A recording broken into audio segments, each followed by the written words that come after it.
Welcome to Vegas Live with Ninon. I'm Ninon, your host, and of course we're back again. You know, every week we do this on Wednesday. We film, and we film at the Mariposa, which is a Mexican restaurant, Mexican cuisine. It's absolutely fabulous, and you must come here. The food it's really cool. It's on the corner of Sahara and where is it, Decatur? Yeah, South Decatur, and Yeah. right next to me I have Mychael Pollard. Mychael Pollard is part of the Jets.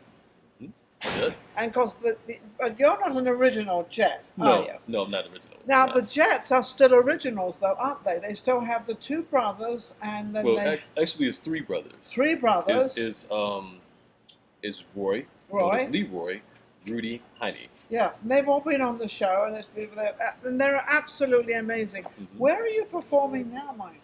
Well, I'm still performing with the Jets right now. Yes. And also, I am preparing to do my own show soon. You're going to do your own show. Yes, I'm going to to do a little daredevil out yeah. there. A little daredevil out there.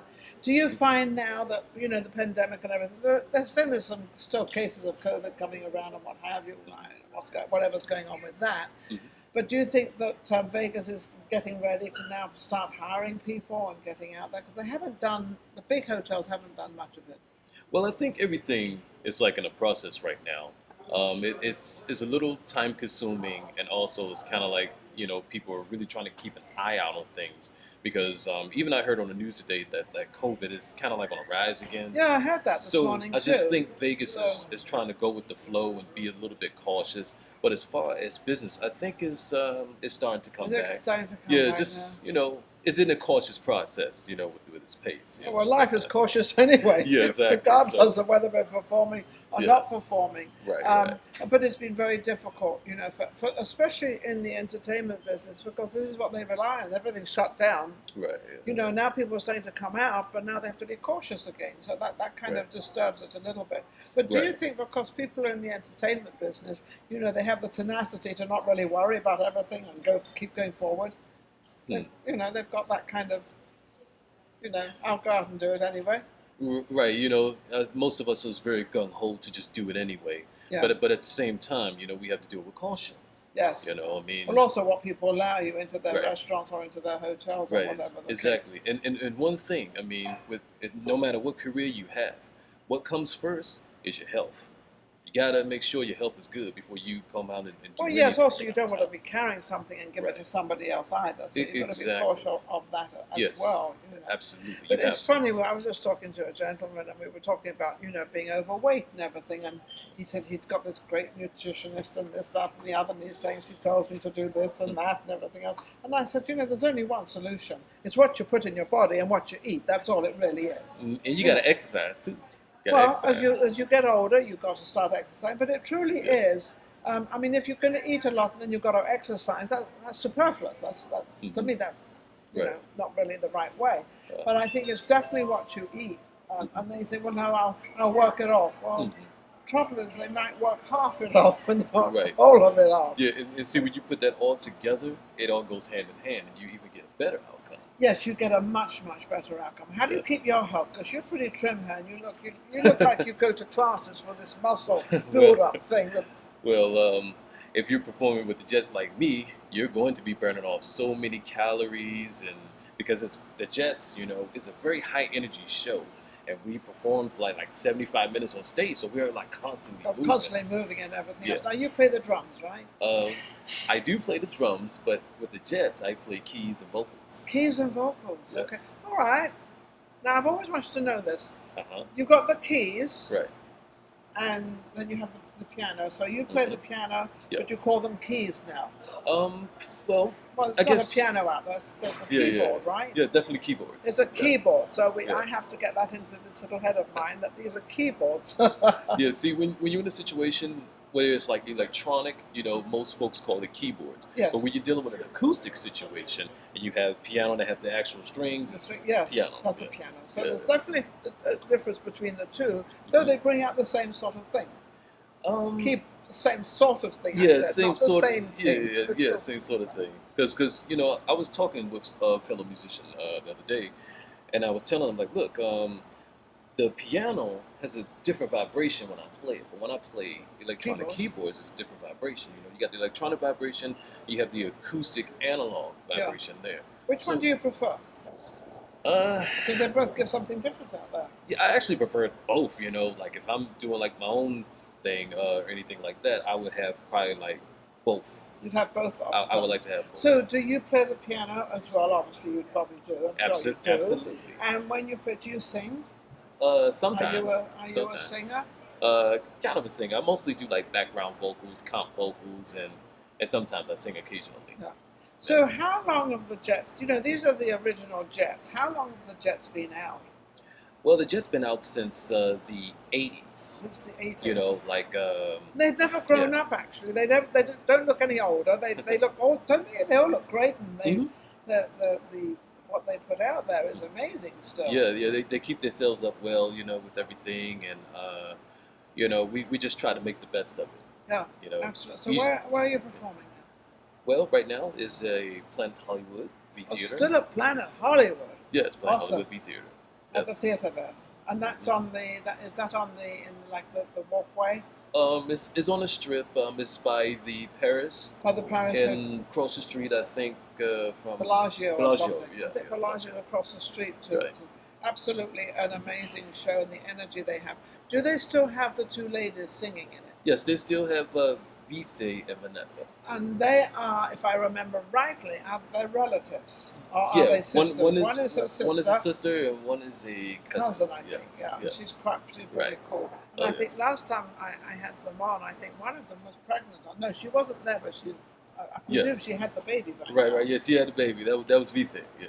Yes, Vise. Yeah. And what was little boy, girl? It was a boy. Little boy. Yeah, Oh, little lovely. boy, yeah. So you know which direction he's going in, right? right, yeah.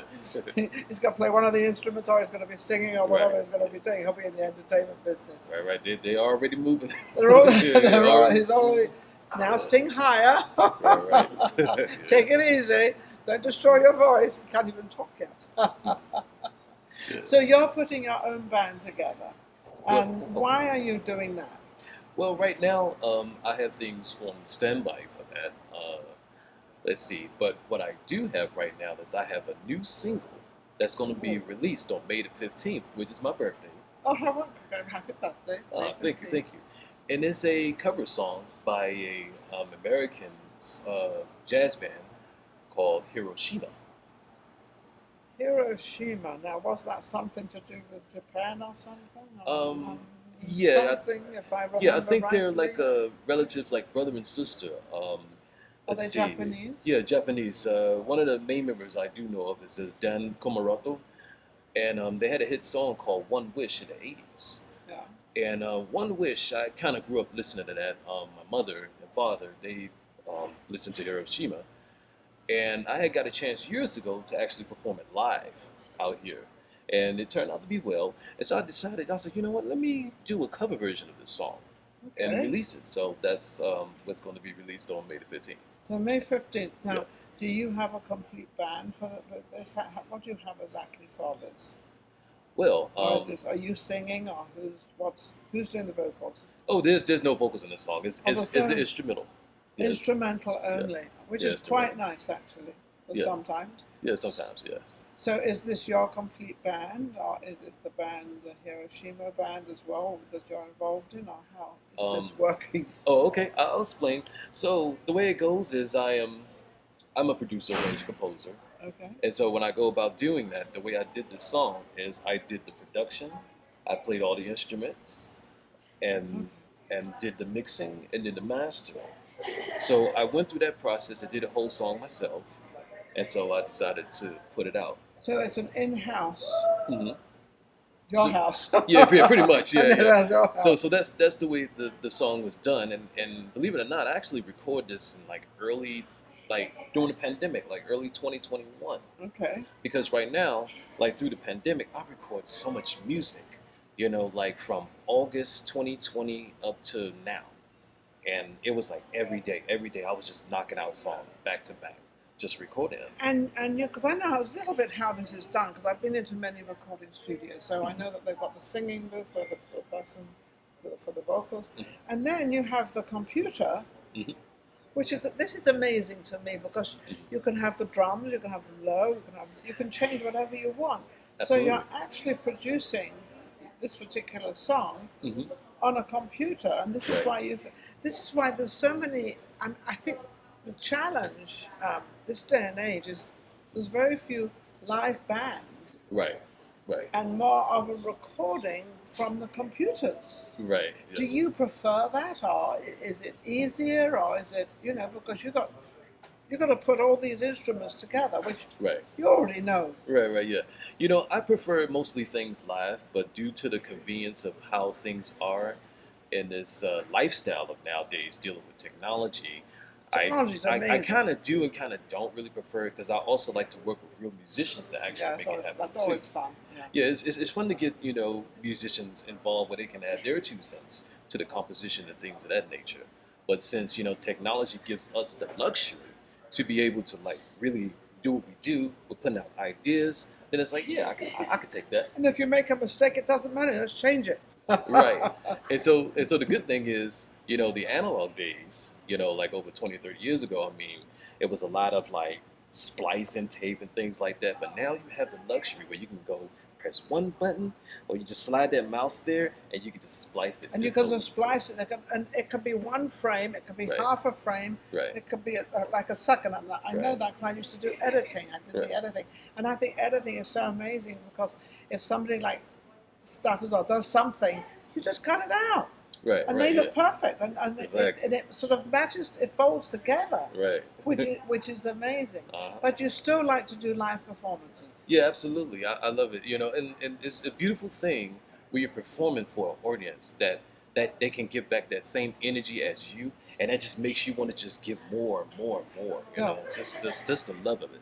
It is. I was just up at the Sterling Club. The Sterling Club is starting to have a lot of performers there. Nice. Ron Knight is up there, and Joe is up there, and there's a lot of different, performers now going up there. But they're all live, and it's really cool to have that. And they have the piano or whatever they have, or they have all this equipment and all this stuff. But it's amazing. But what they do have, and I've watched this, they've increased their audience. Their audience is getting larger and larger, and people seem to be looking forward to going out to see something live.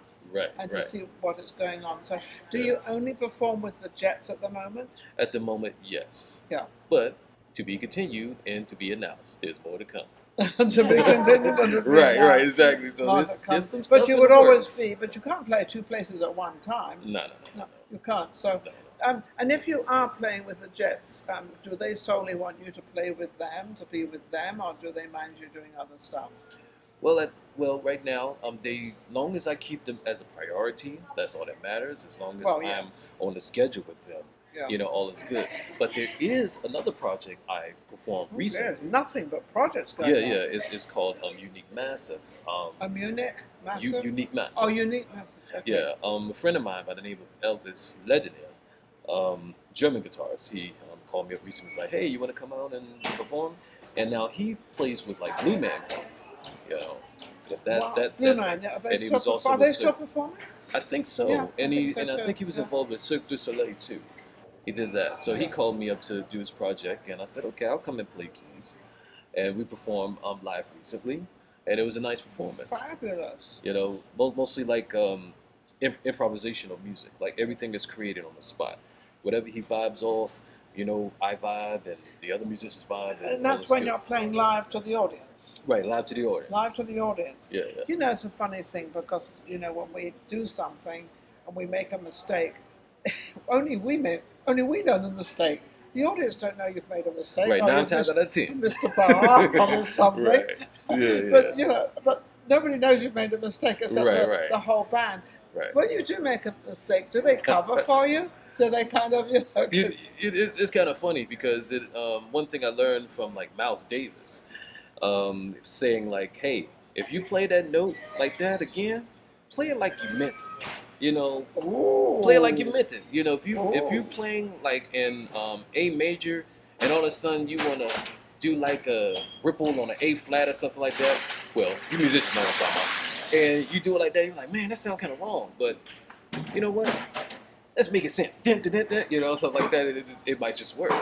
Yes. I mean, it's about being daring and taking on the challenge within sound. And I agree with that. And I think what the advice he gave you when he said to you, play like you mean it. Yeah. I think if you do that in life, period, whatever you do it like you mean it or like you love it. Don't because it'll always come over flippant if you don't mean it. It'll be it'll be flippant, and you can always tell. Right. And one thing I read, Miles Davis was saying that, hey, don't play the butter notes. What's a butter note? I'm still trying to understand what that is. I guess it's the wrong ones. The ones that you just slipped into. Slide out of the slide in. Yeah. So, you know. So you've been obviously playing since you were probably knee-high to a grasshopper, right? Yeah. Well, I remember a story my mother told me. She was like, "Do you remember when you were singing New York, New York in front of the TV at like 2 years old, 3 years old?" I was like, "No, I don't remember that, Mom." But but even then I was, you were singing. Into it. Yeah, I was you into were it. I was singing. Into it. My parents, both my mother and father, they were constantly playing music. You know, so I was like really born into it. Yeah, for sure. Absolutely. If you hear a lot of sound behind the scenes here, it's because we're at Pureza, and of course this is a fabulous restaurant, and hopefully you will start coming here now you know about it, but it's absolutely beautiful. So there's a lot of stuff going on because they have their customers to serve and everything else, so just want to let you know where we are and what we're doing, but now they're shaking up, making a margarita maybe, I think. Could be a margarita, maybe it's a strawberry margarita, I don't know. But anyway, they have all those drinks out here and everything else. Right. So can you let everybody know where you're performing right now? I'm performing at Planet Hollywood B Theater, which is also located in the middle of the Miracle Mile with the Jets 80s, 90s Experience. That's where you can find me. And you're on the keyboard? And I'll be on keys. I'll be on the stage rocking the keys and doing some vocals, and who knows, you might catch me doing something else. As long as it's not playing a wrong note. Not playing wrong notes. Take it up, make it, right? Make it up, whatever the saying is. How can anybody reach you? You can reach me on social media, which one is YouTube. You can find me on my YouTube channel. Now, Mychael Pollard is spelled Mychael, last name Pollard, which is Pollard. I'm on Facebook, I'm on Instagram, I'm on Twitter, I'm also on TikTok now. I just started my TikTok. I kind of have no idea how to really work it, but I guess it's got the same kind of algorithms, that kind of thing. Press these buttons, yeah. volume, clear, stickers, all that stuff. It's quite easy to do, because the reason I say it's easy is because I do it, so it has to be easy. Oh yeah, it's another thing too. I have a video I just released. You familiar with BTS? Yes. BTS, Korean pop band. They have a hit song you guys know called Butter. I just did a video of doing like a rearranged version of Butter. It's pretty nice. Fabulous. Yeah, it's pretty nice. And where can they hear that? You can hear that on, let's see, Facebook. You can see it on Instagram, and you can see it on TikTok or YouTube. All of those. Are you on any of the music stations? You know, the music platforms? Yes, you can listen to me on mostly all platforms: Apple Music, Spotify, Amazon Music, Pandora, Deezer, Tidal. And you go under the name of Mychael Pollard. Yes, Mychael Pollard. Yes. Amazing guest, absolutely fabulous. I love what they're shaking up behind me because I'm getting ready to have a nice margarita at Pureza. Thank you for watching, and don't forget to go to YouTube, and don't forget to subscribe and all the above. And Mychael's been amazing. We learned a little bit about what he's going on. And don't forget to go to, obviously, to see the Jets. Right. Thank you so much, Mychael, for coming on. Thank you. Thank you very much. We'll be right back with our next guest. Take care. Smooth like butter, like a criminal undercover. Don't pop like trouble, breaking into your heart like that. Cool shit, stunner, yeah, owe it all to my mother. Hot like summer, yeah, I'm making you sweat like that. Ooh, when I look in the mirror, I'm not sure how to do